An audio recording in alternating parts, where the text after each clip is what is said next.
Hello दोस्तों, मैं आप सभी का मेरे यूट्यूब चैनल पर स्वागत करता हूं। और आज हम बात करेंगे प्राचीन भारत यानी एंशिएंट हिस्ट्री। इसका एक इंपॉर्टेंट टॉपिक है महाजनपद। महाजनपद में भी आज हम मगध महाजनपद के विषय में बात करेंगे, क्योंकि इससे क्वेश्चन बनते ही हैं। और मगध महाजनपद पर टोटल 7 राजवंशों ने शासन किया था, जिनको याद रखने का जो ट्रिक है वो है हस्यन, मशुक, शाह, हर्यक वंश, शिशुनाग वंश, नंद वंश, मौर्य वंश, शुंग वंश, गण वंश और अंतिम 7वां वंश था सातवाहन वंश। तो हर्यक वंश के विषय में आज हम बात करेंगे, जिसका टाइम पीरियड 544 ईसा पूर्व से लेकर 412 ईसा पूर्व तक है। और इसका जो पहला शासक है वो है बिंबिसार, जो कि हर्यक वंश का संस्थापक भी है।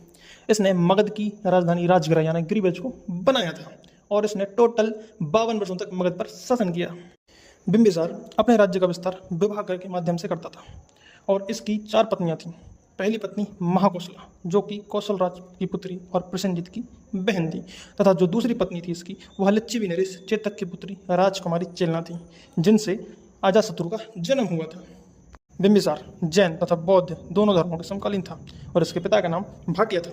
इसी के समय अवंती के राजा चंद्रप्रद्योत थे, जिनको लाइलाज बीमारी थी, जिसके लिए बिंबिसार ने अपने राज्यवैद्य जीवक को उनके दरबार में भेजा और चंद्रप्रद्योत का उपचार किया और चंद्रप्रद्योत स्वस्थ हो गए। तो चंद्रप्रद्योत ने अपने अवंती साम्राज्य को मगध साम्राज्य में मिलाने का निर्णय ले लिया।